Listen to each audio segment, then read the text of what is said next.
सब हाथ जोड़िए, प्रार्थना करते हैं। ओम अज्ञानतिमिरान्धस्य ज्ञानाञ्जनशलाकया चक्षुरुन्मीलितं येन तस्मै श्रीगुरवे नमः। श्रीचैतन्यमनोभीष्टं स्थापितं येन भूतले स्वयं रूपकदा मह्यं ददाति स्वपदान्तिकं। वन्देऽहं श्रीगुरुः श्रीयुतपदकमलं श्रीगुरून् वैष्णवांश्च श्रीरूपं साग्रजातं सहगण रघुनाथान्वितं तं सजीवं साद्वैतं सावधूतं परिजनसहितं कृष्णचैतन्यदेवं श्रीराधाकृष्णपादान् सहगणललिता श्रीविशाखान्वितांश्च। हे कृष्ण करुणा सिन्धो दीनबन्धो जगत्पते गोपेश गोपिकान्त राधाकान्त नमोऽस्तुते। तप्तकाञ्चन गौराङ्गी राधे वृन्दावनेश्वरी वृषभानुसुते देवी प्रणमामि हरिप्रिये। वाञ्छाकल्पतरुभ्यश्च कृपा सिन्धुभ्य एव च पतितानां पावनेभ्यो वैष्णवेभ्यो नमो नमः। अनन्तकोटि वैष्णववृन्द की जय। नमः ओं विष्णुपादाय कृष्णप्रेष्ठाय भूतले श्रीमते जयपताका स्वामिन् इति नामिने। नमो आचार्यपादाय निताय कृपाप्रदायने गौरकथाधामदाय नगरग्रामतारिणे।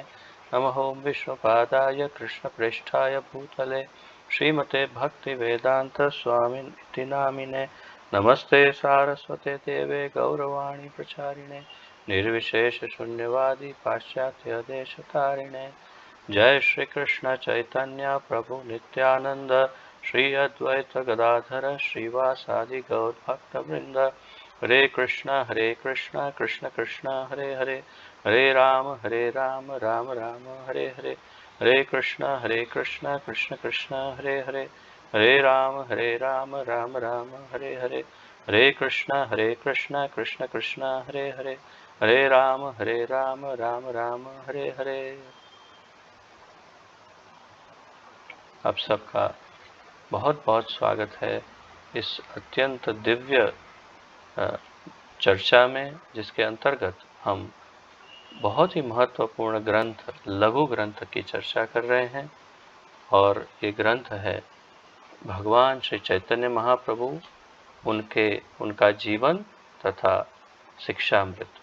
तो हम लगभग बस 2 क्लास और इसमें शेष रहेंगे, जिसके बाद हम वास्तव में तो एक ही क्लास आज ऐसे अंतिम क्लास होगा इस मुख्य ग्रंथ के मुख्य अध्ययन में, परंतु इसमें अंत में फिर और भी महत्वपूर्ण कुछ चर्चा प्रभुपाद जी कर रहे हैं, वो सब भी हम सब करते हुए 2 क्लास और होंगे इसमें।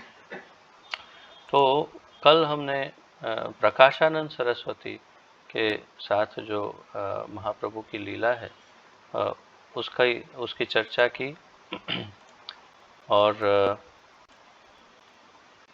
उसके अंतर्गत हमने देखा कि कैसे श्री चैतन्य महाप्रभु ने प्रकाशानंद सरस्वती को और उनके साथ साथ अनेक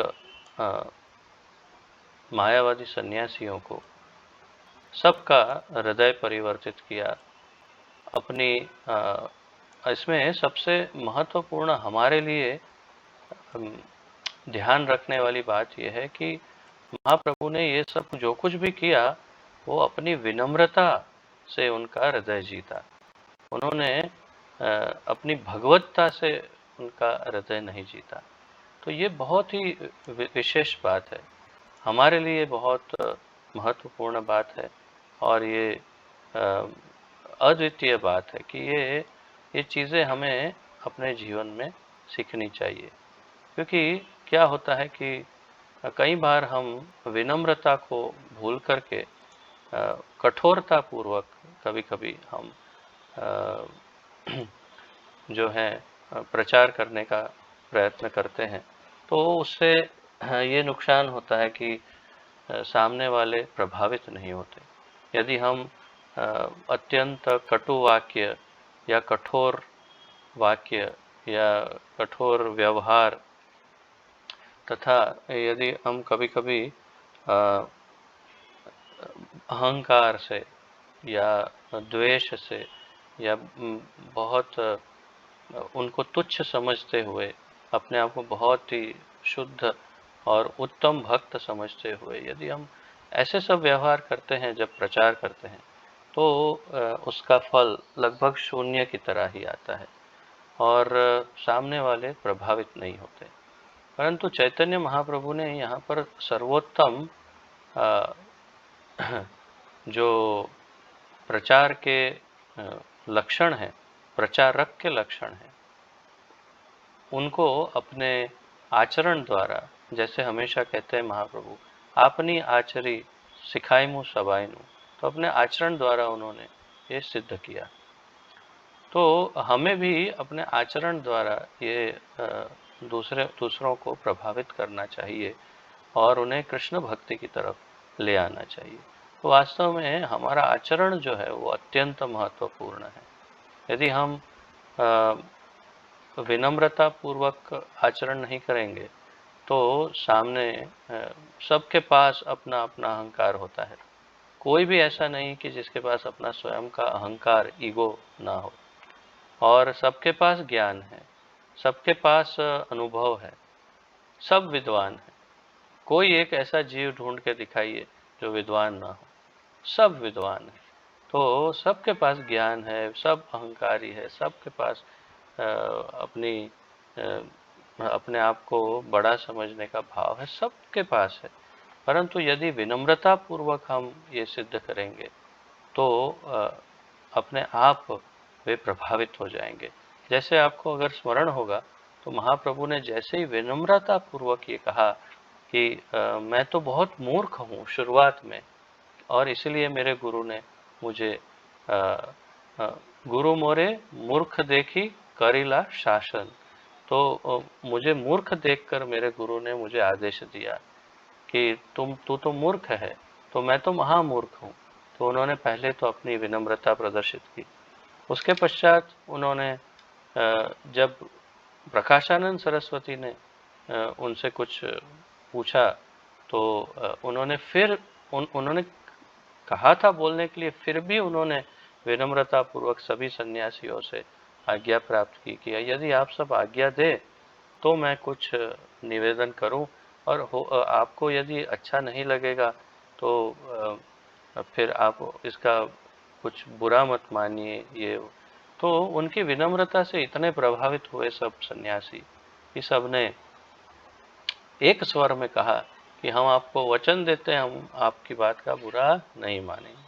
और इस प्रकार महाप्रभु ने जो उनको कहना था वो कह दिया और सबके हृदय जीत लिए। तो हमें भी यही प्रयास करना चाहिए। प्रयास क्यों, यही करना चाहिए कि जब कभी भी किसी को भक्ति के बारे में बताए नया नया, तो अरे नया हमेशा के लिए हर एक भक्त के साथ बड़ी या हर एक नए व्यक्ति के साथ भी बहुत ही विनम्रता पूर्वक और बहुत ही मृदु भाषा में, अर्थात बहुत ही कोमल सॉफ्ट लैंग्वेज में, बहुत ही मीठी भाषा में उनसे बात करनी चाहिए, ताकि वे हमारी उस बात करने के अंदाज से ही प्रभावित हो और उनको लगे कि हाँ चलो देखते तो हैं ये क्या कृष्ण भक्ति के बारे में कह रहे हैं। तो हमें तो किसी भी तरह से लोगों को कृष्ण भक्त बनाना है ताकि उस जीव का कल्याण हो जाए। हम यदि हमारे हृदय में करुणा लेके बैठे हैं तो उस करुणा को प्रदर्शित करने का ये एकमात्र रास्ता है कि सभी जीवों के प्रति करुणा करने के लिए प्रेम से, बस प्रेम से उनका हृदय जीत के उनको कृष्ण भक्त बनाना है। और यदि आप लोगों के परिवार में कोई कृष्ण भक्त इतना आसानी से नहीं बन रहा हो तो उसकी भी चाबी वही है कि आप यदि अपने पति या पत्नी या किसी कोई भी घर वाले हैं अगर नहीं सुन रहे हैं तो अवश्य आप प्रेम से प्रयास नहीं कर रहे होंगे। अगर आपने प्रेम से प्रयास किया हो तो अवश्य उसमें परिवर्तन जल्दी आ जाएगा। तो ये आप प्रयास कर सकते हैं और महाप्रभु के इस आंदोलन को आगे बढ़ाने में, उनकी सहायता करने में हमारा बहुत बड़ा रोल रहेगा। तो हम सबको उनके पद चिन्हों पर चल करके वैसे ही विनम्रता पूर्वक प्रचार करना चाहिए। ये कल का हमारा सार है जो हमने कल प्रकाशानंद सरस्वती के साथ उनकी चर्चाओं को सुना उसमें। तो आइए आज आगे बढ़ते हैं। आज श्रील सनातन गोस्वामी के साथ उनका जो मिलन और उनको जो उपदेश देते हैं उसके विषय में आज प्रभुपाद चर्चा करेंगे। जैसे मैंने कल आपको बताया था कि प्रभुपाद जी ने इस ग्रंथ में श्रृंखला को इधर उधर किया हुआ है। तो पहले सनातन गोस्वामी के लिए कहा, फिर प्रकाशानंद की बात आई, फिर अब सनातन गोस्वामी के विषय में कहेंगे, फिर उनका ये वृंदावन मथुरा आदि उनकी जो यात्रा है उसके बारे में आएगा, और फिर उसके पश्चात फिर रूप गोस्वामी के साथ उनका जो मिलन है उसकी चर्चा होगी। तो ये सब हम जैसे प्रभुपाद जी हमें ले जाते हैं वैसे ही चलेंगे उनके साथ साथ। जब महाप्रभु वाराणसी में अपना डेरा डाले हुए थे तब सनातन गोस्वामी भी अपने पद से अवकाश ग्रहण करके वहां आ गए। वे नवाब हुसैन शाह के शासन के अंतर्गत बंगाल सरकार के भूतपूर्व मंत्री थे। चूंकि नवाब उन्हें अवकाश नहीं देना चाहते थे, अतएव वे उन्हें वहां से छूटकर आने में कुछ कठिनाई हुई, तो भी वे वाराणसी आए और भगवान ने उन्हें भक्ति के सिद्धांतों की शिक्षा दी। तो ये चर्चा पहले भी हमने की कि सनातन गोस्वामी को कितनी कठिनाई हुई थी निकल के आने में। बड़ी लंबी कथा है, परंतु उन्हें नज़र कैद कर दिया था और फिर कुछ रिश्वत आदि दे करके, क्योंकि अत्यंत धनवान थे, रिश्वत दे करके फिर वहाँ से छूट करके निकल गए सनातन गोस्वामी, और लगभग 2 महीने तक महाप्रभु ने उन्हें शिक्षाएं दी।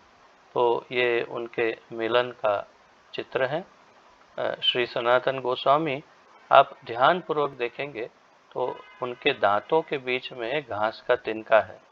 तो ये प्रथा थी और ये प्रथा है कि यदि किसी उत्तम भक्त की शरण में जाया जाए तो दांतों के बीच में घास का तिनका दबा करके जाने से हमारी विनम्रता प्रस्तुत होती है कि मैं आपके सामने एक गाय या किसी पशु के समान हूँ, और मुझ मूर्ख को आप अपनी शरण दीजिए और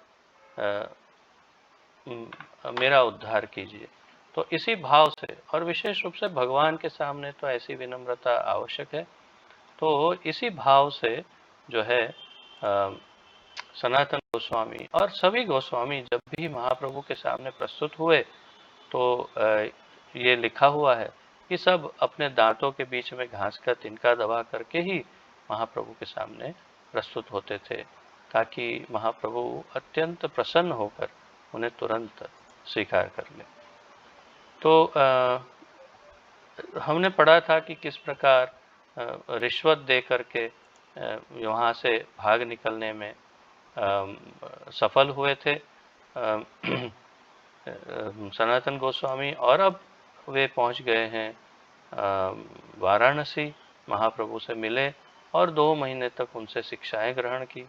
तो इसके बारे में आइए हम विस्तार से थोड़ा सा, जितना वास्तव में प्रभुपाद जी ने कहा तो था कि मैं अब बताऊंगा आपको संक्षिप्त में, तो प्रभुपाद जी ने क्या किया है, केवल शीर्षक बताए हैं कि क्या क्या चर्चाएं की, उसके शीर्षक मात्र बताएं कि बस ये चर्चा, ये उपदेश महाप्रभु ने दिया। फिर भी आइए हम प्रभुपाद जी से श्रवण करते हैं। उन्होंने अर्थात श्री चैतन्य महाप्रभु ने उन्हें इन बातों की शिक्षा दी। जीव की स्वरूप स्थिति, जीव की स्वरूप स्थिति, जीवेर स्वरूप है कृष्णेर नित्यदास, भौतिक दशाओं में उसके बंधन के कारण तो भौतिक जीवन में क्यों बंधा हुआ है जीव? भगवान से उसके सनातन संबंध, कि भगवान का और जीव का क्या संबंध है, उसके बारे में गुह्य ज्ञान। पूर्ण पुरुषोत्तम भगवान की दिव्य स्थिति, तो पूर्ण पुरुषोत्तम भगवान जो है उनकी क्या दिव्य स्थिति है, अर्थात परमेश्वर भगवान कौन है, कैसे हैं, उसके बारे में ज्ञान।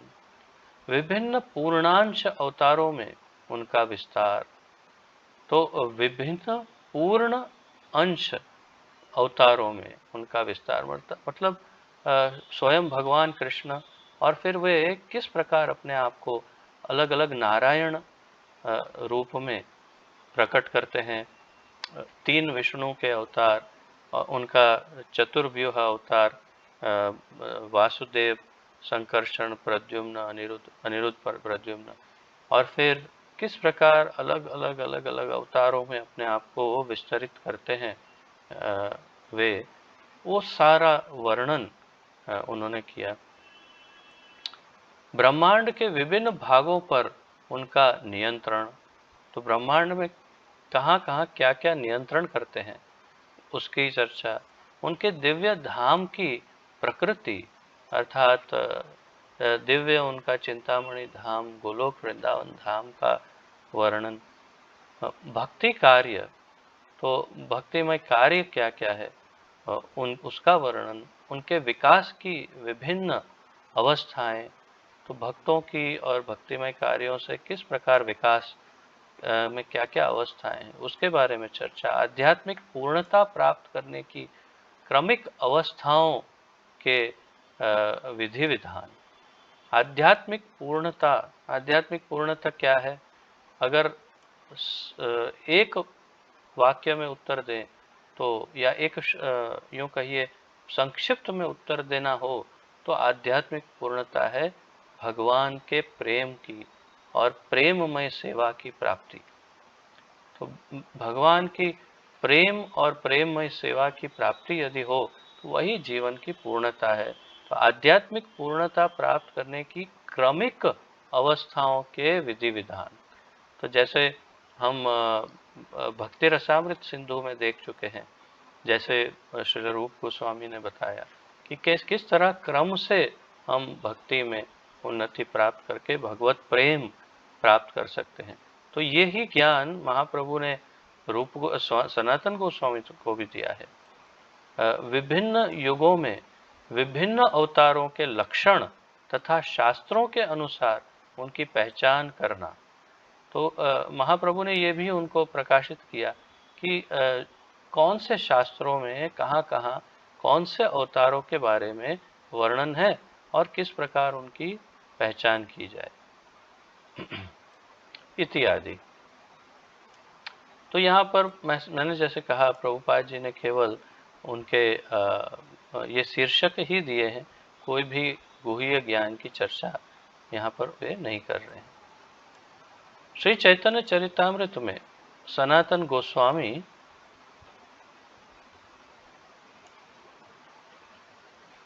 को महाप्रभु द्वारा दिए गए उपदेशों से संबंधित एक पूरा बृहद अध्याय है। उन समस्त उपदेशों की विशद व्याख्या के लिए पूरी पुस्तक लिखनी पड़ेगी, प्रभुपाद जी कह रहे हैं। इसका विस्तृत वर्णन हमारी पुस्तक भगवान श्री चैतन्य महाप्रभु का शिक्षामृत में दिया हुआ है। तो प्रभुपाद जी कह रहे हैं कि इसका मैंने और अधिक थोड़ा सा ज्ञान उनकी जो पुस्तक है भगवान श्री चैतन्य महाप्रभु का शिक्षामृत, उसमें उन्होंने दिया है। इसकी शायद हम इसके पश्चात इसका अध्ययन प्रारंभ करने वाले हैं। महाप्रभु की मथुरा तथा वृंदावन की यात्रा, तो अभी अत्यंत मधुर महाप्रभु की जो वृंदावन यात्रा है उसकी यहाँ पर संक्षिप्त चर्चा प्रभुपाद कर रहे हैं। मथुरा में महाप्रभु ने समस्त महत्वपूर्ण स्थलों की मुलाकात ली। फिर वे वृंदावन पहुंचे। भगवान चैतन्य उच्च ब्राह्मण परिवार में जन्मे थे और इसके अलावा सन्यासी होने के कारण वे समस्त वर्णों तथा आश्रमों के गुरु थे। लेकिन वे समस्त जाति के वैष्णवों से भोजन ग्रहण करते थे। मथुरा में सनोडिया ब्राह्मण समाज में निम्न स्तर पर माने जाते हैं, लेकिन महाप्रभु ने ऐसे ब्राह्मण परिवार से भी भोजन स्वीकार किया, क्योंकि यह आतिथेय संयोगवश माधवेंद्रपुरी के वंश का शिष्य भी था। तो ये सनोडिया ब्राह्मण की बात कर रहे हैं यहाँ मथुरा में, कि मथुरा में सनोडिया ब्राह्मण के वहाँ उन्होंने भोजन ग्रहण किया, और ये माधवेंद्रपुरी के जो शिष्य का वंश है उनमें से ये ब्राह्मण शाखा जो है सनोडिया ब्राह्मण, वो उनसे जुड़े हैं। वृंदावन में महाप्रभु ने 24 महत्वपूर्ण स्थानों एवं घाटों में स्नान किया। चैतन्य महाप्रभु ने 24 महत्वपूर्ण स्थान एवं घाटों में स्नान किया। उन्होंने 12 महत्वपूर्ण वनों की यात्रा भी की। तो यहाँ पर ब्रज को 12 वनों में विभाजित किया जाता है। तो वृंदावन इसमें से एक है। इसी प्रकार से अलग अलग यहाँ पर 12 वन है, जो 12 वन में पूरा का पूरा ब्रज विभाजित है। और कृष्ण ने 5,500 वर्ष पूर्व इन 12 वनों में उन्होंने दिव्य लीलाएं की, और महाप्रभु भी उन सभी 12 के 12 वनों में जा करके उन्होंने वहाँ पर दर्शन किया, वहाँ की यात्रा की। तो इन वनों की सारी गायों तथा पक्षियों ने उनका स्वागत किया, मानो वे उनके अत्यंत पुराने मित्र हो। तो जैसे ही महाप्रभु इन वनों में जाते तो वहाँ की गैया और पक्षियाँ जो भी हैं, पंछियाँ, वे सब अत्यंत मधुर भाव से महाप्रभु का स्वागत करते। और देखिए यहाँ पर चित्र में देखेंगे हम कि किस प्रकार सब महाप्रभु को घेर के बैठे हैं।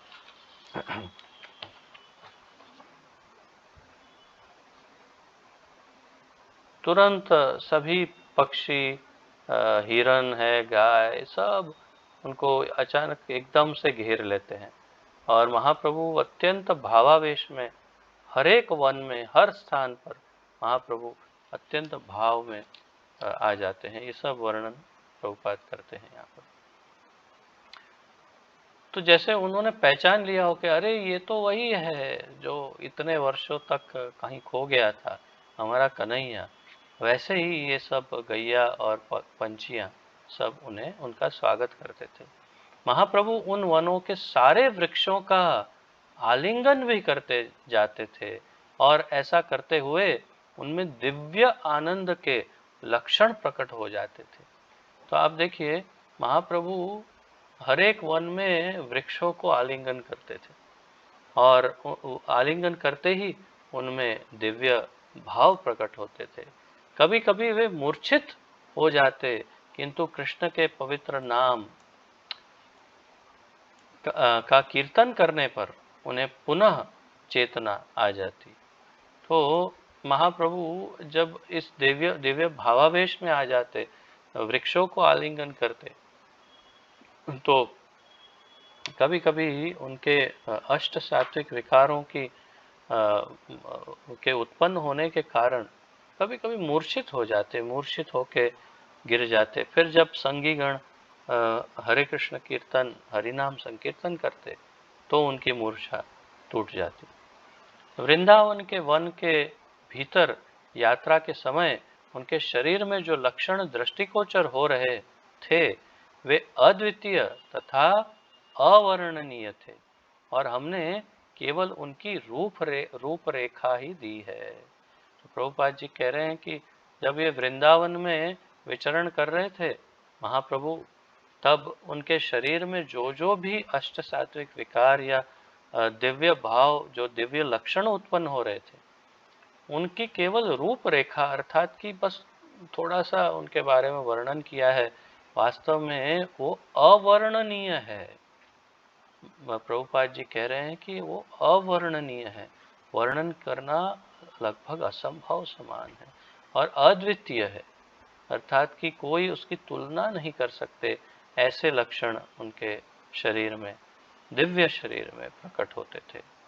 और क्यों ना हो, महाप्रभु का अगर भक्त अवतार है तो उनकी उनकी भक्ति की चरम सीमा तो वृंदावन धाम में ही है। तो महाप्रभु ने वृंदावन के जिन महत्वपूर्ण स्थलों का दर्शन किया, उनमें से कुछ थे काम्यवन, आदिश्वर, पावन सरोवर, खदीरवन, शेष शाही, खेल तीर्थ, भांडीरवन, भद्रवन, श्रीवन, लौहवन, महावन। तो आप देखिए इसमें से अभी और भी है। काम्यवन, कामवन हम सब गए हैं। आदिश्वर मुझे ठीक से स्मरण नहीं हो रहा है कि कौन सा है आदिश्वर, शायद आशेश्वर होगा या आदिश्वर भी कोई हो सकते हैं, मुझे अब स्मरण नहीं है। पावन सरोवर आप सब गए हैं। खदीरवन ये रास्ते में आ जाता है, हम विशेष जाते नहीं। शेषशाही बहुत अंदर है, इसलिए आप लोगों को मैं ले नहीं गया कभी, लेकिन मैं गया हूँ ब्रजमंडल परिक्रमा में। खेल तीर्थ मेरे ख्याल से वही होगा रमन रेती। भांडीरवन तो आप जानते ही हैं अच्छी तरह से, भांडीरवन हम जाते ही हैं। भद्रवन और श्रीवन, श्रीवन जो है वो वास्तव में श्री अर्थात लक्ष्मी। तो ये बिल्ववन या बेलवन जहाँ पर हम कभी गए हैं आपके साथ, जहाँ पर लक्ष्मी जी अभी भी महालक्ष्मी तपस्या कर रही है, तो वही श्रीवन है। फिर लौहवन, यहाँ पर मैं आपको ले नहीं गया हूँ। महावन, महावन हम महावन वही है जो गोकुल जिसे हम कहते हैं, पुराना गोकुल, वही महावन है। गोकुल या महावन गोकुल ऐसा लिखा है। कालिया हृद, कालिया हृद लिखा है। हम काली देह अर्थात जहाँ पर जिस वृक्ष पर चढ़कर भगवान ने यहाँ वृंदावन में यमुना जी में छलांग लगाई थी, वो काली देव वही वृक्ष प्राचीन, उसका दर्शन भी हमने किया है। द्वादश आदित्य, द्वादशादित्य, तो द्वादश आदित्य, द्वादश टिला वास्तव में सनातन गोस्वामी के ये हमारा जो मदन मोहन मंदिर है, राधा मदन मोहन मंदिर, वहाँ पर भी पीछे एक छोटा द्वादश आदित्य टिला है। तो ये वही है या कोई और भी हो सकता है। केशी तीर्थ, केशी तीर्थ अर्थात केशी घाट। तो हम जब परिक्रमा करते हैं वृंदावन की, तो केशी घाट के अंदर से होकर के हम निकलते हैं, तो आपको स्मरण है केशी घाट, वो भी आपने दर्शन किया। जब उन्होंने उस स्थान को देखा जहां रास नृत्य हुआ था, तो वे तुरंत समाधिस्थ हो गए। तो ये वास्तव में निधिवन हो सकता है कि जहाँ पर महारास भगवान का आज भी प्रतिदिन प्रति रात्रि उनका महारास आज भी चलता रहता है। और वो अत्यंत ऐसा अद्वितीय स्थान है, ऐसा चमत्कारी स्थान है निधिवन, कि आप YouTube में सर्च कर सकते हैं निधिवन, तो आपको अनेक वीडियो दिखाई देंगे जहाँ पर इन लोगों ने सिद्ध किया है कि आज भी कोई नहीं समझ पाता कि यहाँ पर कैसे कुछ दिव्य घटनाएं घटती है। तो निधिवन अत्यंत दिव्य स्थान है और आज भी भगवान वहाँ पर अपनी दिव्य रास लीला प्रति रात्रि करते हैं। तो शायद ये वही होगा। और यहाँ पर जब महाप्रभु आए तो तुरंत समाधिस्थ हो गए, अर्थात उनको ऐसी दिव्य समाधि की अवस्था प्राप्त हो गई, क्योंकि ये महारास जो है वो भगवान की लीला की चरम सीमा मानी जाती है। और उसका स्मरण करते हुए महाप्रभु समाधि में चले गए। जब तक वे वृंदावन में रहे, उन्होंने अक्रूर घाट को अपना निवास स्थान बनाए रखा। तो मैं यहाँ भी आपको ले के गया नहीं हूँ। ब्रजमंडल परिक्रमा निकलती है वहाँ से, यहाँ से थोड़ा ही दूर है, बहुत अधिक दूर नहीं है। तो अक्रूर घाट वो जगह है जहाँ से अक्रूर जी यमुना जी में प्रवेश किए और उनको भगवान के नारायण रूप के दर्शन हुए यमुना जी में। ये सब तो ये सब अक्रूर घाट, वहाँ पर कोई स्थान होगा जहाँ पर महाप्रभु रहे। अब तो वहाँ पर खेत ही खेत है, नहीं, अब वहाँ पर कोई विशेष स्थान नहीं है। मंदिर जैसा है,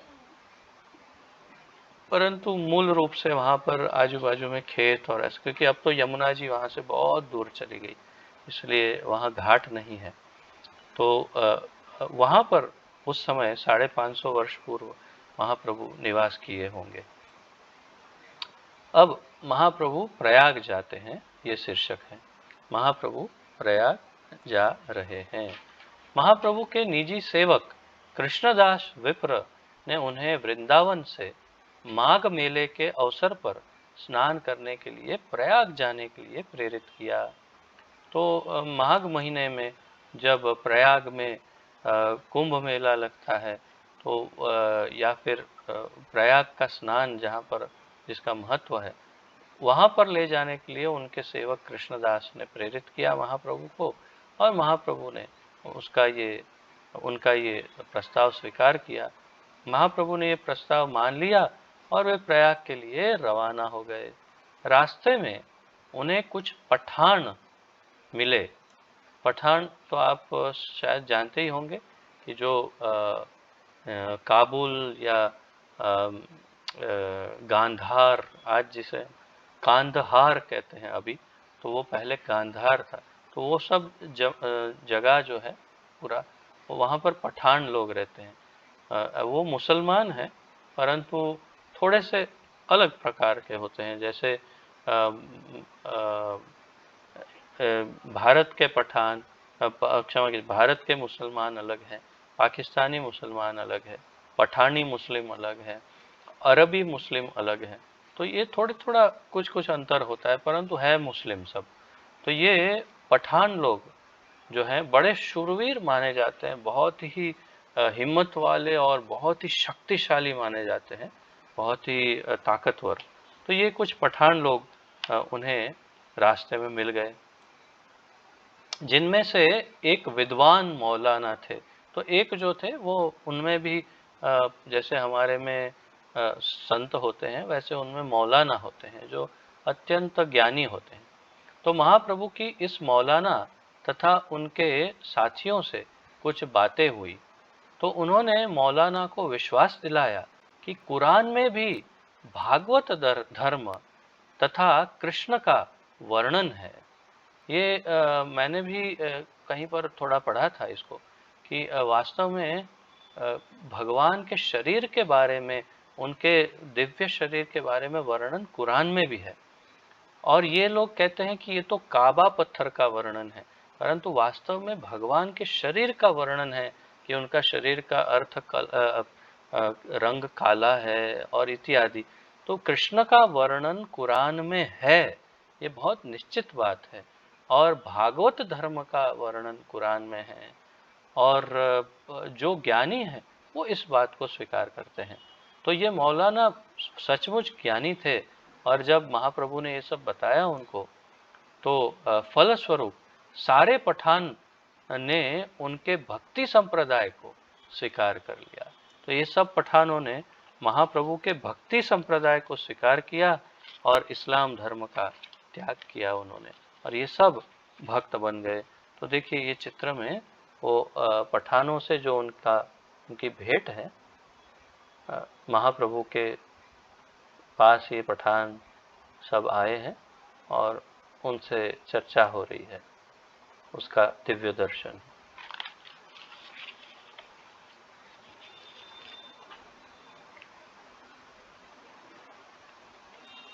तो ये सब पठान जो है भक्ति संप्रदाय में परिवर्तित हो गए।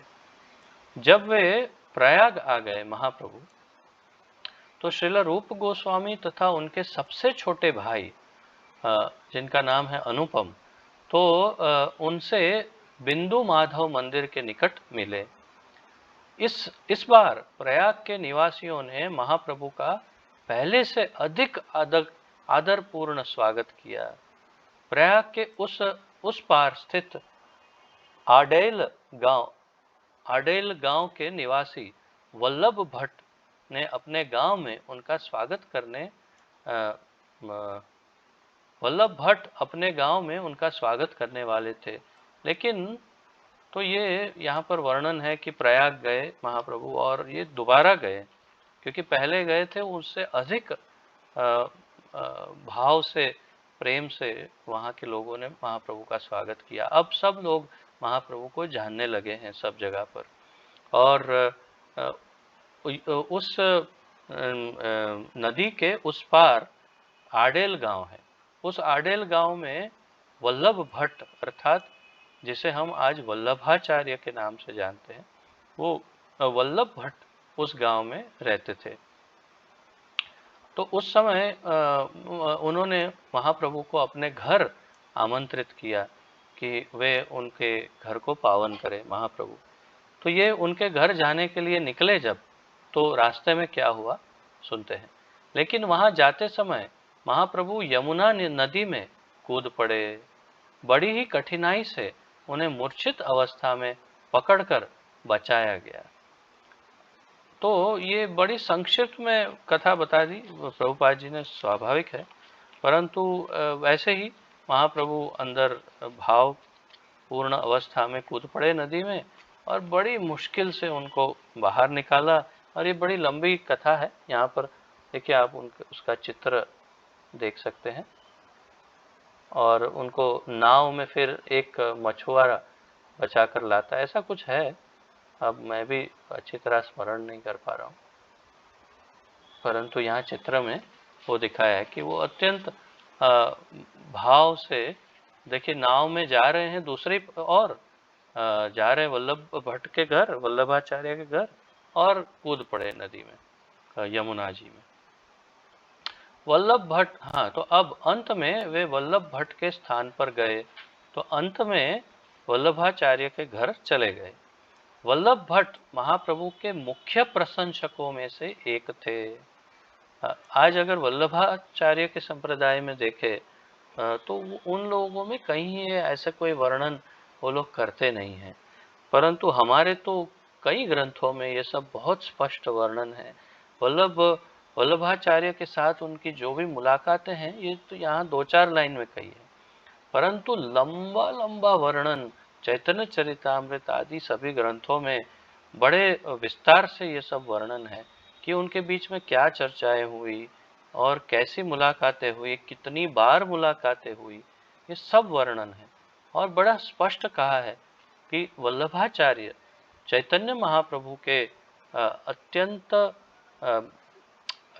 महत्वपूर्ण प्रशंसकों में से एक थे, अर्थात वे महाप्रभु के एक प्रकार से उनके फॉलोवर थे, अनुयायी कह सकते हैं। तो वल्लभ भट्ट महाप्रभु के मुख्य प्रशंसकों में से एक थे, लेकिन बाद में उन्होंने अपना दल बना लिया जिसका नाम वल्लभ संप्रदाय पड़ा।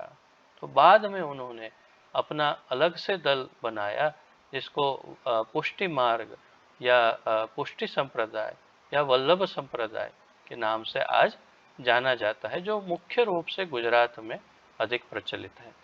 यहाँ तक भी वर्णन है कि महाप्रभु के आदेश से जब मुगलों का आक्रमण होने वाला था, तब आज जो श्रीनाथ जी है जिन्हें हम गोपाल जी कहते हैं, वो माधवेंद्रपुरी ने गोपाल जी की सेवा श्री चैतन्य महाप्रभु को दी थी। और चैतन्य महाप्रभु ने रूप गोस्वामी को ये सेवा दी हुई थी।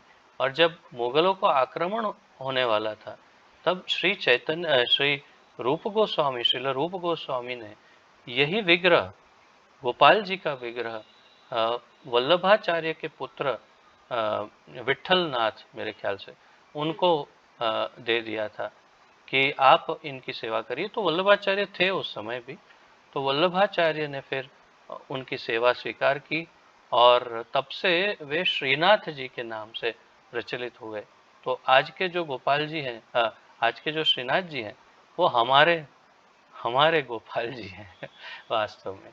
और ये वल्लभ संप्रदाय की बड़ी संक्षिप्त में कथा यहाँ प्रभुपाद जी कर रहे हैं। अगर आप विस्तार से ये सब ज्ञान प्राप्त करना चाहते हैं तो आप चैतन्य चरितामृत पढ़ सकते हैं। इसमें ये सब बड़ा विस्तार से स्पष्ट वर्णन है। महाप्रभु द्वारा रूप गोस्वामी को उपदेश ये अगला शीर्षक है। प्रयाग में दशाश्वमेध घाट पर महाप्रभु ने रूप गोस्वामी को लगातार 10 दिनों तक भगवान की भक्ति का ज्ञान दिया। तो प्रयाग में दशाश्वमेध घाट है, वहाँ पर महाप्रभु जब रुके थे तो रूप गोस्वामी वहाँ आकर महाप्रभु के शरण में चले गए थे और महाप्रभु ने उन्हें रूप गोस्वामी को लगातार 10 दिनों तक वहाँ पर उनको शिक्षा दी, ज्ञान दिया। तो उसका सार, जैसे सनातन गोस्वामी को क्या क्या शिक्षा दी उसका सार देखा, वैसे अब रूप गोस्वामी को जो शिक्षाएं दी उसका सारांश यहाँ पर प्रभुपाद जी वर्णित कर रहे हैं। उन्होंने गोस्वामी को प्राणियों के 84 लाख योनियों के विभागों की शिक्षा दी। तो हम जीवों की जो 84 लाख योनियां हैं जिसमें हम भ्रमण करते हैं क्षमा कीजिए, उन 84 लाख योनियों के बारे में विस्तार से महाप्रभु ने रूप गोस्वामी को बताया और फिर उन्होंने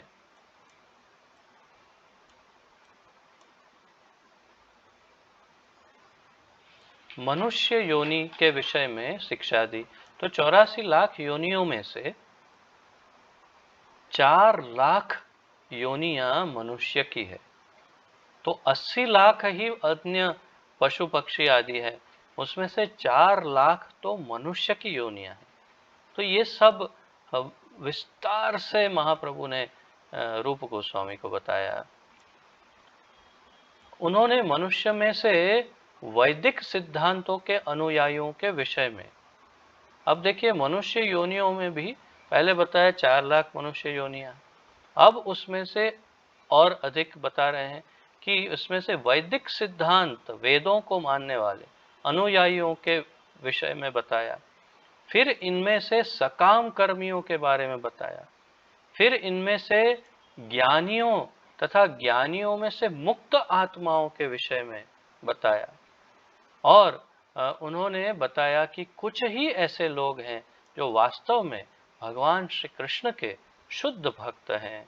तो उन्होंने 84 लाख योनि से, मनुष्य योनि से, फिर वेदों को मानने वाले, फिर उनमें से जो सकाम कर्मियां हैं उनमें उसके बारे में, फिर ज्ञानियों के बारे में, ज्ञानियों में मुक्तात्मा जो हैं उनके बारे में, और फिर भक्ति योगियों के बारे में, और भक्ति योगियों में से कृष्ण को जानने वाले लोगों के बारे, भक्तों के बारे में, शुद्ध भक्तों के बारे में उन्होंने ज्ञान दिया। श्रील रूप गोस्वामी सनातन गोस्वामी के छोटे भाई थे। जब वे सेवा से निवृत्त हुए, अब प्रभुपाद जी रूप गोस्वामी का परिचय दे रहे हैं। तो जब वे सेवा से निवृत्त हुए तो वे अपने साथ 2 नाव, 2 बोट्स, बोट नाव, नैया है ना, तो 2 नाव भर कर सोने के सिक्के लाए थे।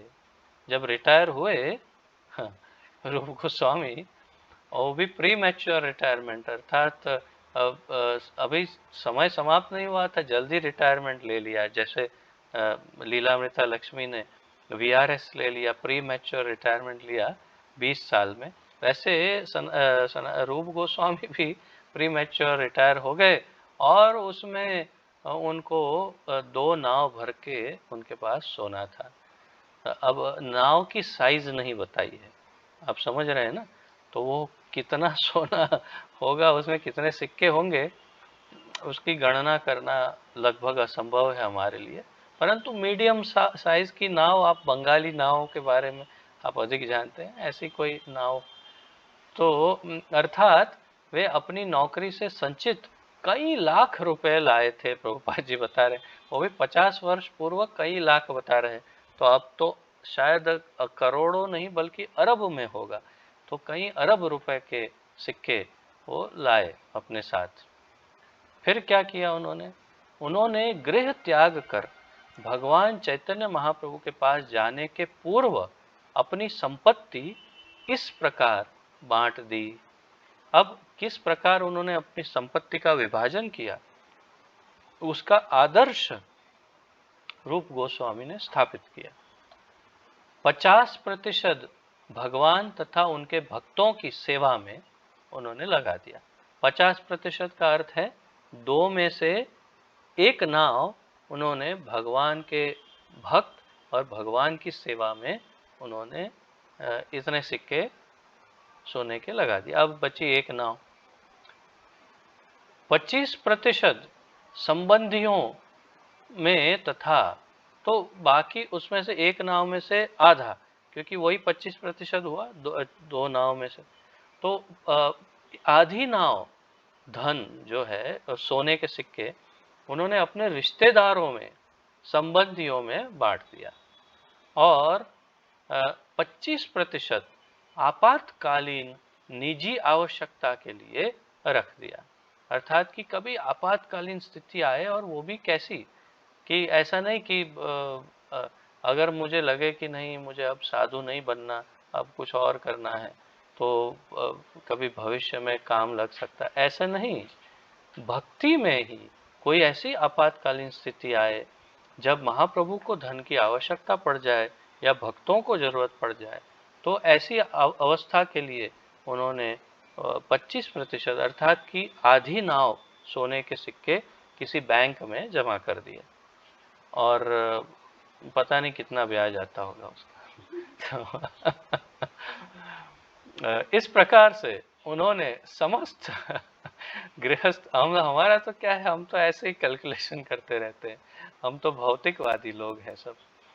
तो इस प्रकार से उन्होंने समस्त गृहस्थों के लिए एक आदर्श स्थापित किया कि किस प्रकार अपने धन का उपयोग करना चाहिए।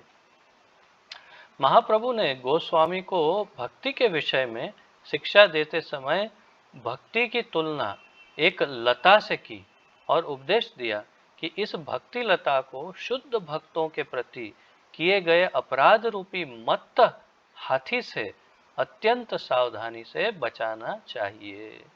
तो ये मेरे विचार से आज के क्लास का सार रूपी ये लाइन है। आज के क्लास का सार क्या कह रहे हैं महाप्रभु? महाप्रभु ने गोस्वामी को भक्ति के विषय में शिक्षा देते समय भक्ति की तुलना एक लता से की। गुरु कृष्ण कृपाए पाए भक्ति लता बीज। तो भक्ति लता के बीज को कृष्ण और गुरु की कृपा से प्राप्त कर सकते हैं, और भक्ति की लता है, ऐसा यहाँ स्पष्ट हो रहा है इस श्लोक में। परंतु महाप्रभु ने विस्तार से रूप गोस्वामी को ये समझाया कि भक्ति जो है वो एक लता के समान है। लता अर्थात क्रीपर या बेल। तो बेल क्या करती है? कोई भी स्थान ढूंढती है। एक वृक्ष है या कोई खंभा है या कोई दीवार है, तो उसको ढूंढ लेती है और उसके ऊपर वो बेल चढ़ जाती। वो अपने आप खड़ी नहीं रह सकती। ये लता जो है या क्रीपर या बेल जो है अपने आप खड़ी नहीं रहती, वो किसी सहारे पर चढ़ जाती है। तो भक्ति जो है वो एक लता के समान है, और शुद्ध भक्तों के प्रति किए गए अपराध रूपी मत्त हाथी से अत्यंत सावधानी से इसे बचाना चाहिए। और ये बड़ी कमजोर होती है, बहुत कोमल होती है लता, अपने खुद की शक्ति होती नहीं उसमें, और यदि कोई इसे छेड़ दे या झंझोड़ दे तो टूट के बिखर जाती है और नष्ट हो सकती है।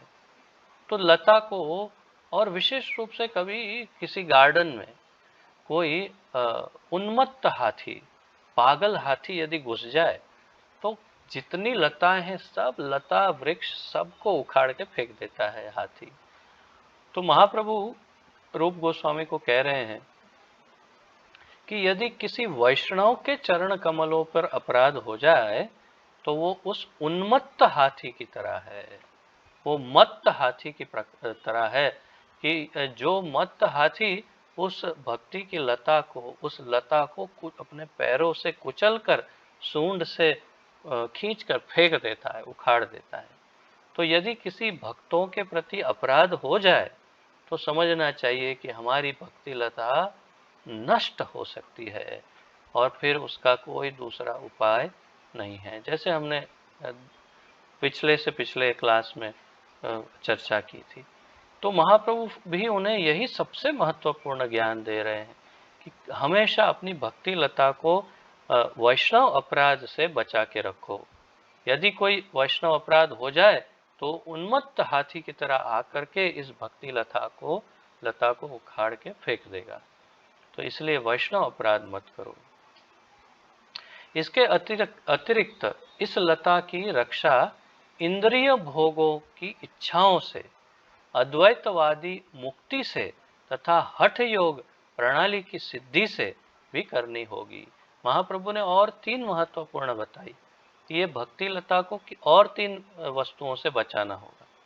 1, इंद्रिय भोगों की इच्छा से, अपनी इंद्रियों के भोग की इच्छा जो है एन केन प्रकारेण इसे नियंत्रित करना होगा। दमन या मर्दन मतलब दमन करना कठोरता से ऐसा नहीं है। हम जब भक्ति में सेवा में लग जाते हैं तो अपने आप अपनी इंद्रियां स्वयं ही कंट्रोल में आ जाती हैं। परंतु इंद्रियों को कंट्रोल में करना आवश्यक है, परम आवश्यक है एक भक्त के लिए, तो ही वो अच्छे से प्रगति कर सकता है। तो अपनी सभी इंद्रियों को वश में लाना, ये एक। दूसरा, अद्वैतवादी मुक्ति से बचा के रखना है। जो अद्वैतवाद की के मोक्ष की कल हमने जो चर्चा की थी कि मोक्ष कामी होते हैं वो, और उनको लगता है कि बस मोक्ष ही परम है, तो वो किसी उस चक्कर में न पड़ जाए, उस विचारधारा में न फंस जाए, उससे बचना चाहिए। कभी अचानक मोक्ष की कामना ना हो जाए, वो भक्त को संभालना चाहिए। और हठ योग प्रणाली की सिद्धि से, कई हठ योगी होते हैं जो नागा बाबा और कई कई अलग प्रकार के हठ योगी जो हिमालय, गिरनार, यहाँ वहाँ ऐसे ऐसे पर्वतों में रहते हैं और हठ योग की साधना करके कुछ सिद्धियां प्राप्त करना चाहते हैं। अष्ट सिद्धियां, अनियमा, लघिमा, प्राप्ति, ये सब हमने भक्ति रसामृत सिंधु में बहुत विस्तार से सीखा था कि कैसे कैसे सिद्धि होती है, वो सब हमने सीखा था। तो ये सब किसी सिद्धि के पीछे पागल ना हो जाए, कोई भक्त उसमें विचलित ना हो जाए, ये संभालना होगा। तो ये 3 बातें महाप्रभु ने मुख्य रूप से 4 बातों को बताया कि अपनी भक्ति लता को वैष्णव अपराध से, इंद्रिय भोग की इच्छाओं से, मोक्ष की कामना से और सिद्धि की कामना से बचाना होगा। ये सभी भक्ति पथ के लिए हानिकारक है। तो जैसे तंबाकू के या सिगरेट के पैकेट पे लिखते हैं ना कि सेहत के लिए हानिकारक है, ऐसे ही भक्ति के लिए ये लिखा रहता है टाइटल, ये 4 बातें भक्ति के लिए अत्यंत हानिकारक और घातक है, तो हमें इनसे बचना होगा। इस प्रकार जीवों के प्रति हिंसा, सांसारिक लाभ की इच्छा, सांसारिक सम्मान तथा सांसारिक यश भी भक्ति या भागवत धर्म की उन्नति में बाधक है। और क्या क्या भक्ति में बाधक है? जीवों के प्रति हिंसा, तो सबसे पहले तो निरामिष होना सबसे मुख्य बात है। अगर निरामिष नहीं तो भक्त नहीं, संभव ही नहीं है, हो ही नहीं सकता। सबसे पहले निरामिष होना। उसके पश्चात तो जीवों के प्रति हिंसा बंद करना बहुत आवश्यक है, और किसी भी प्रकार से अपनी वाणी से भी किसी जीव को आहत नहीं करना। सांसारिक लाभ की इच्छा कि मुझे कुछ बहुत ही ये मिल जाए, वो मिल जाए, धन मिल जाए, संपत्ति मिल जाए, सांसारिक सम्मान की इच्छा, ये मुझे सब लोग बहुत सम्मानित करे, ये देखिए स्वामी जी आए हैं, बहुत महान भक्त आए हैं, ये वो, ऐसी कोई इच्छा, या सांसारिक यश की इच्छा कि मैं बड़ा फेमस हो जाऊं, सब जगह मेरा नाम हो जाए, ऐसी कोई भी इच्छा भक्ति या भागवत धर्म की उन्नति में बाधक है। इसलिए कभी भी ऐसे कोई प्रयास नहीं करने चाहिए।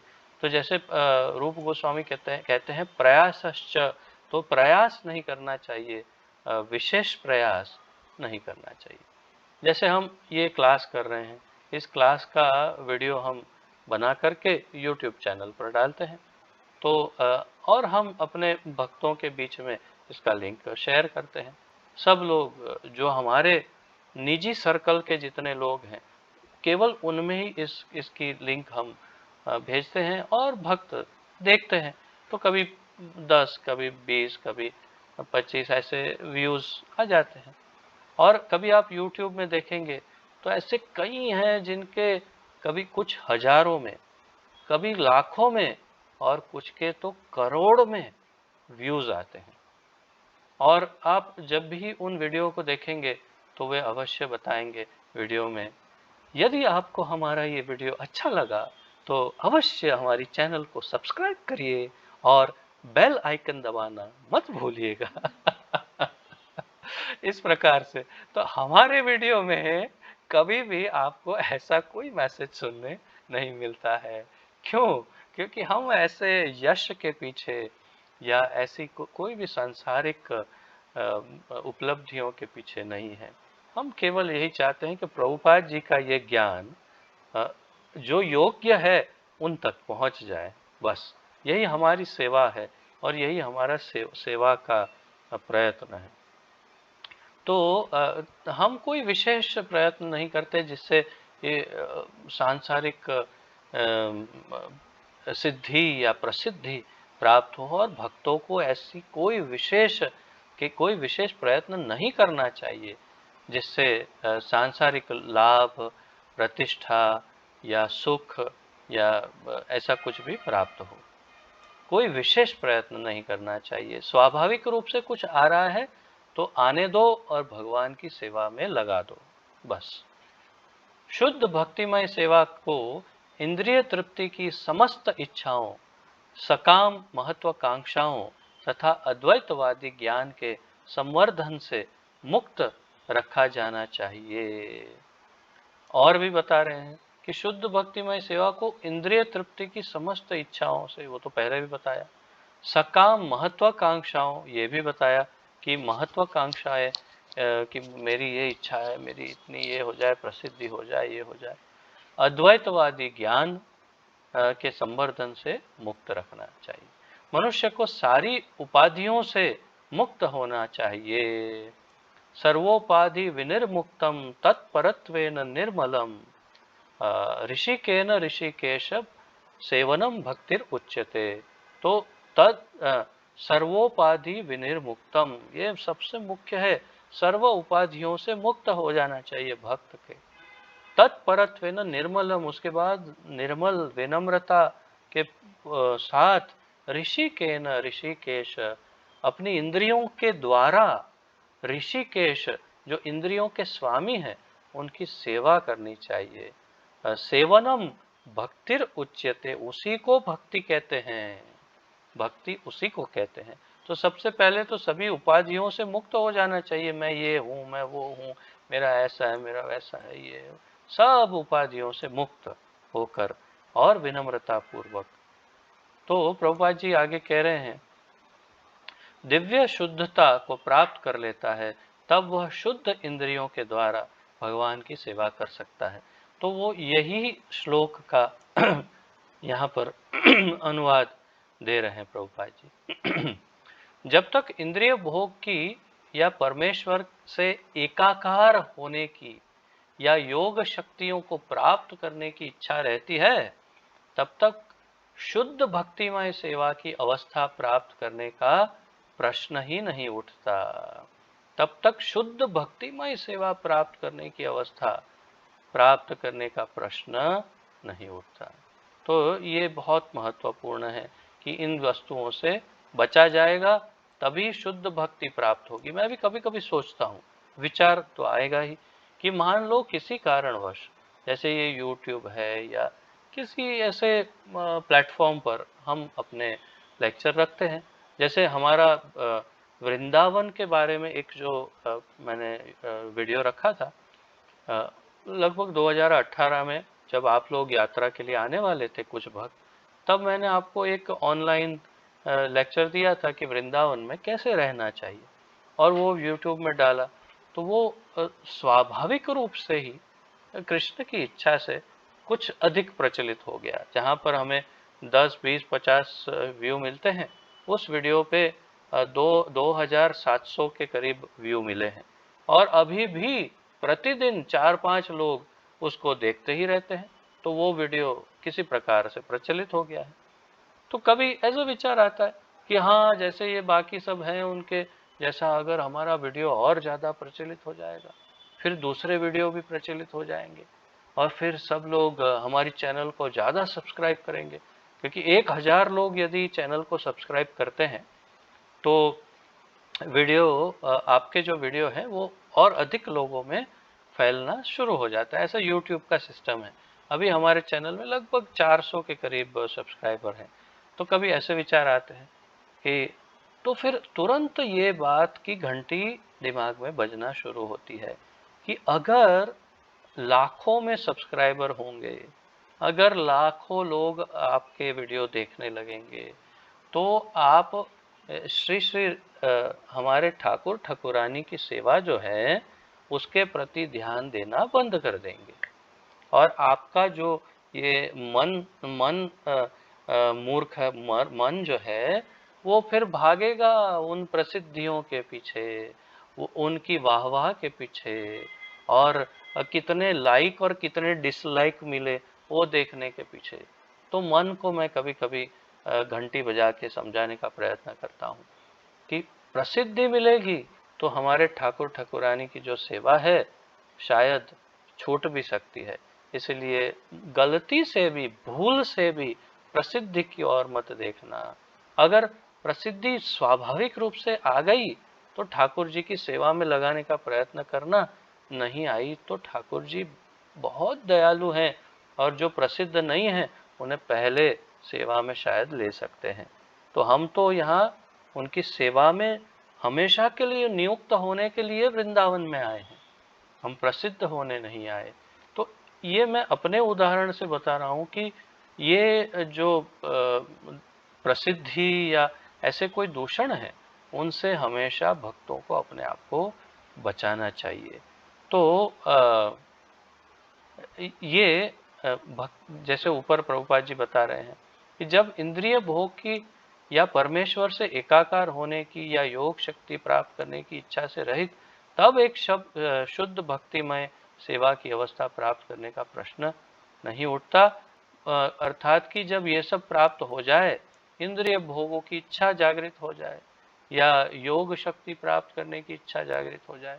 कुछ से साधकों को हम देखते हैं ऐसी साधना करते हैं, कठोर साधना, परंतु कहीं न कहीं उनके हृदय में या तो प्रसिद्धि या तो सिद्धि कामना हो सकती है। तो फिर भगवान की सेवा कैसे प्राप्त हो सकती है? तो प्रभुपाद कह रहे हैं तब तक ये सब जब तक हो तब तक शुद्ध भक्तिमय सेवा की अवस्था प्राप्त करने का प्रश्न ही नहीं उठता।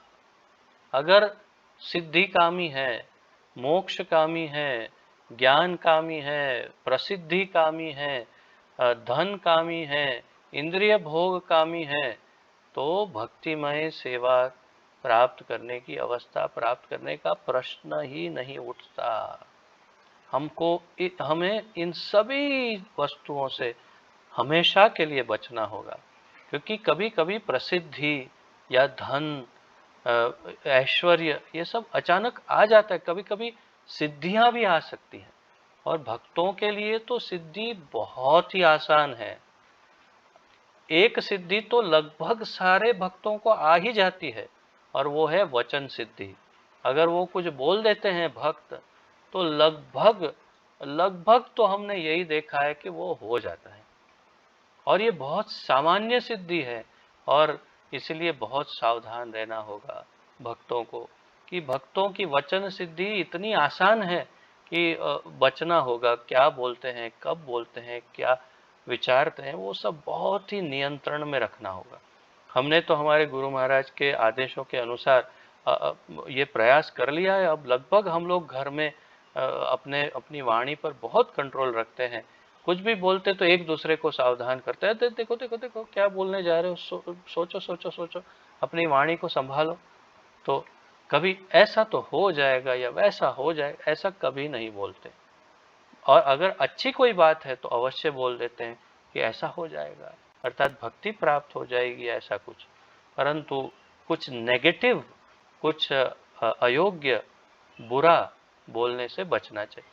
परंतु मेरा कहने का तात्पर्य है कि सिद्धियां आ सकती हैं, ऐश्वर्य आ सकता है, धन आ सकता है, प्रसिद्धि आ सकती है, परंतु भक्तों को इससे अलिप्त रहना चाहिए, दूर रहना चाहिए, और हृदय और अंतःकरण मन को भगवान की सेवा में ही सदैव और भक्तों की सेवा में नियुक्त रखना चाहिए।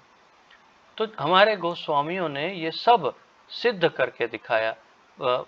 प्रभुपाद जी ने ये सिद्ध किया, महाप्रभु ने ये सिद्ध किया कि ये सब भले आए, इन सब से विचलित नहीं होना चाहिए। तो भक्ति दो प्रकार से संपन्न की जाती है, प्राथमिक अभ्यास द्वारा तथा स्वयं स्फुरित भाव से। अब मैं जल्दी से इसे समाप्त करता हूँ, थोड़ा समय अधिक हो गया, परंतु कल नए विषय को हम आरंभ करना चाहते हैं, इसलिए आज इसे समाप्त कर लेते हैं। थोड़ी मिनट और ले लेता हूँ आपसे, बस 5-7 मिनट और। जब तक इंद्रियों की, हाँ, भक्ति दो प्रकार से संपन्न की जाती है। भक्ति दो प्रकार से हो सकती है, प्राथमिक अभ्यास द्वारा तथा स्वयं स्फुरित भाव से। तो प्राथमिक अभ्यास, ये सब हम विस्तार से भक्ति रसामृत सिंधु में सीख चुके हैं कि किस प्रकार वैधि भक्ति से भक्ति को सीखा जाता है, और स्वयं स्फुरित भाव से किस तरह से, अर्थात कि जब भाव प्रकट हो जाता है तो किस प्रकार रागानुग और फिर भाव भक्ति और प्रेम भक्ति तक कैसे जाया जाता है, ये सब हम विस्तार से। जब कोई स्वतः स्फुरत भाव की दशा को प्राप्त कर लेता है तो वह आध्यात्मिक अनुराग, अनुभूति, प्रेम तथा भक्तिमय जीवन की ऐसी अनेक उच्चतर अवस्थाओं द्वारा आगे भी प्रगति कर सकता है। तो आप जानते हैं ये सब हमने भक्ति रसामृत सिंधु में विस्तार से सीखा है, जिनके लिए अंग्रेजी भाषा में शब्द नहीं है। प्रभुपाद जी लिखते समय लिखते हैं, ये सब जो हमने दशाएं बताई है, अवस्था, उसके पर्यायी, उनके समानार्थी शब्द अंग्रेजी में कोई नहीं है। हमने भक्ति के विज्ञान को श्रील रूप गोस्वामी कृत भक्ति रसामृत सिंधु के प्रमाण पर आधारित अपने ग्रंथ द नेक्टर ऑफ डिवोशन, वही भक्ति रसामृत सिंधु में बताने का प्रयत्न किया है। तो प्रभुपाद जी ने सब सिखाया। दिव्य भक्तिमय सेवा में आदान प्रदान की 5 अवस्थाएं होती है। यहाँ संक्षिप्त में 5 अवस्था बताते हैं।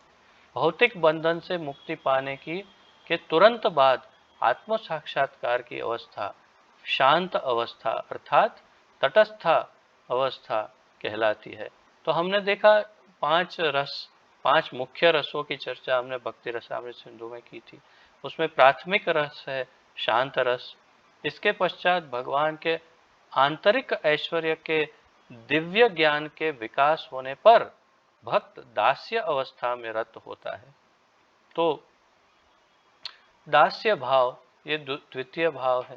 दास्य अवस्था के आगे और विकास होने से भगवान के साथ आदर के साथ का भ्रातृ भाव उत्पन्न होता है, जिसके बाद मैत्री भाव समान स्तर का प्रकट होता है। ये दोनों अवस्थाएं सख्य अवस्था अर्थात मैत्री भाव में अ, की जाने वाली भक्तिमय सेवा कहलाती।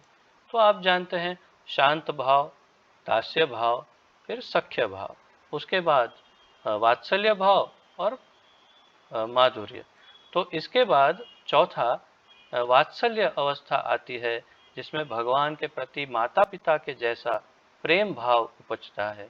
अर्थात ये भाव रहता है भक्त को कि मैं भगवान का माता या पिता हूँ। और पांचवा, इसके बाद माधुर्य प्रेम की अवस्था आती है, जिसे ईश्वर प्रेम की सर्वोच्च अवस्था कहते हैं। यद्यपि उपर्युक्त अवस्थाओं की गुणवत्ता में कोई अंतर नहीं है, गुणवत्ता में कोई अंतर नहीं है इन अवस्थाओं में। ईश्वर के प्रति युगल प्रेम की इस अंतिम अवस्था को माधुर्य अवस्था कहते हैं। तो जो भगवान के प्रति युगल भाव में जो प्रेम उत्पन्न हो उसे माधुर्य प्रेम कहते हैं। ये अंतिम अवस्था है। इस प्रकार उन्होंने रूप गोस्वामी को भक्ति विज्ञान की शिक्षा दी और उन्हें भगवान की दिव्य लीलाओं से संबंधित वृंदावन के लुप्त स्थलों की खुदाई करने का कार्यभार सौंपा। और उन्होंने ये भी कहा कि अब आप वृंदावन जाइए और जो लुप्त जगहें हैं उन्हें पुनः स्थापित कीजिए। तत्पश्चात महाप्रभु वाराणसी लौट आए और वहां सन्यासियों का उद्धार किया और रूप गोस्वामी के बड़े भाई को सनातन गोस्वामी को भी शिक्षा दी। इसकी चर्चा पहले हो चुकी है। तो प्रभुपाद जी ने क्रम को बदल के हमें बताया। वाराणसी इसके बाद जाते हैं, वो सब हमने पहले सुन लिया। तो प्रभुपाद जी ने इस ग्रंथ में महाप्रभु की अंतिम लीलाओं का कोई वर्णन नहीं किया है। उन्होंने कैसे महाप्रभु ने अपना दिव्य स्वरूप को अंतर्धान किया या उन्होंने क्या की, वो कोई चर्चा यहाँ पर नहीं की है। कब तक लीलाएं की वो कुछ चर्चा नहीं की, बस केवल यहाँ तक लिखा है। और फिर महाप्रभु का शिक्षाष्टकम जो है, शिक्षाष्टक, उसकी विस्तार से चर्चा प्रभुपाद जी ने करके इस ग्रंथ को विराम दिया है। तो कल हम महाप्रभु का शिक्षाष्टक जो है उसकी चर्चा करके इस ग्रंथ की चर्चा को विराम देंगे। और उसके पश्चात थोड़ा सा 1-2-4 दिन का कुछ समय थोड़ा ले करके, क्योंकि मुझे मंदिर जाके वो ग्रंथ खरीदना पड़ेगा, मेरे पास है नहीं हिंदी में। और उसके बाद चैतन्य महाप्रभु की शिक्षाओं का जो बृहद ग्रंथ है जिसमें 200-400 पन्ने हैं, उसकी चर्चा फिर हम प्रारंभ करेंगे विस्तार से। तो कल हम शिक्षाष्टकम की चर्चा करेंगे। और आज जो हमने चर्चा की उस विषय में किसी का कोई प्रश्न आदि हो या उत्कंठा हो या कुछ सुधार करना चाहते हो जो मैंने प्रस्तुत किया उसमें, तो आपका बहुत बहुत स्वागत है। आप अपना वीडियो ऑन कर सकते हैं।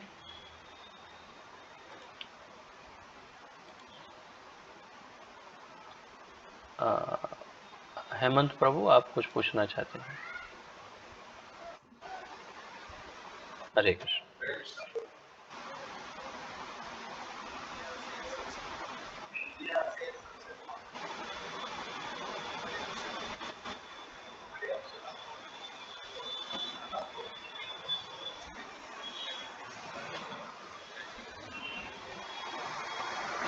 थोड़ा सी आपकी थोड़ी आवाज़ कट गई थी शुरुआत में, तो मैं शुरुआत में समझ नहीं पाया।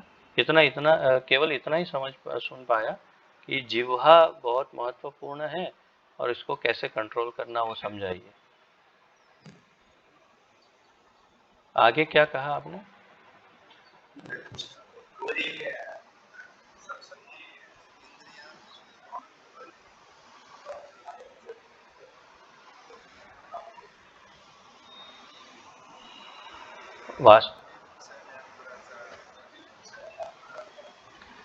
वास्तव में इस विषय पर हमने बहुत ही बृहद चर्चा, लंबी चर्चा हमने भक्ति रसामृत सिंधु में हम कर चुके हैं। और भक्ति रसामृत सिंधु का अगर आपने लेक्चर अटेंड किया हो तो उसमें जिह्वा वेगम, उसके ऊपर काफ़ी अच्छी खासी चर्चा हुई है।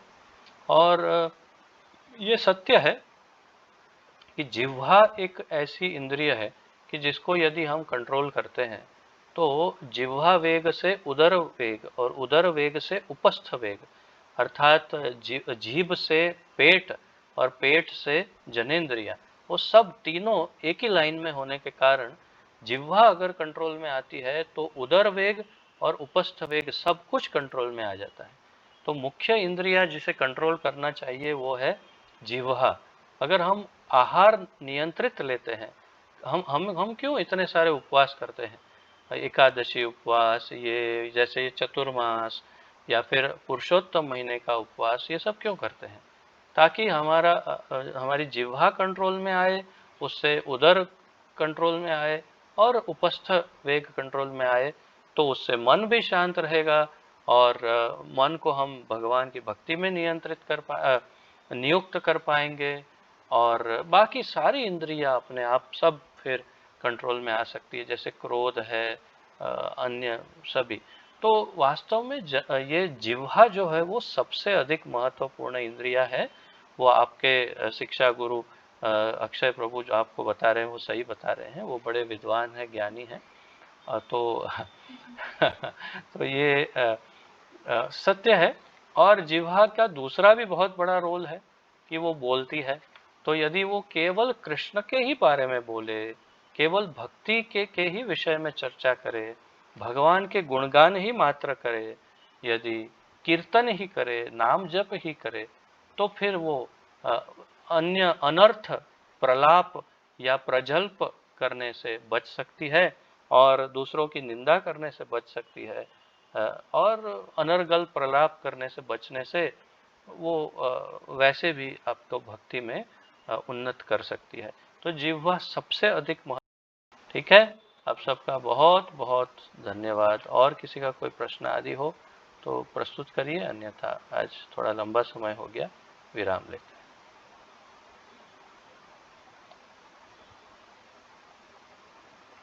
आप सब प्रस्तुत हुए उसके लिए आप सबका बहुत आभार, धन्यवाद। श्री गौरांग महाप्रभु की जय, श्री श्री निमाय निताय की जय, पतित पावन अभय चरणारविंद भक्ति वेदांत स्वामी श्रील प्रभुपाद की जय, पतित पावन गुरु महाराज की जय, आप सभी भक्तों की जय हो। निताय गौर प्रेमानंदे, हरि हरि बोल। हरे कृष्णा। आप सबके चरणों में मेरा दंडवत प्रणाम और क्षमा प्रार्थना। यदि किसी को बुरा लगा हो तो इस दास को क्षमा करिएगा। हरे कृष्ण।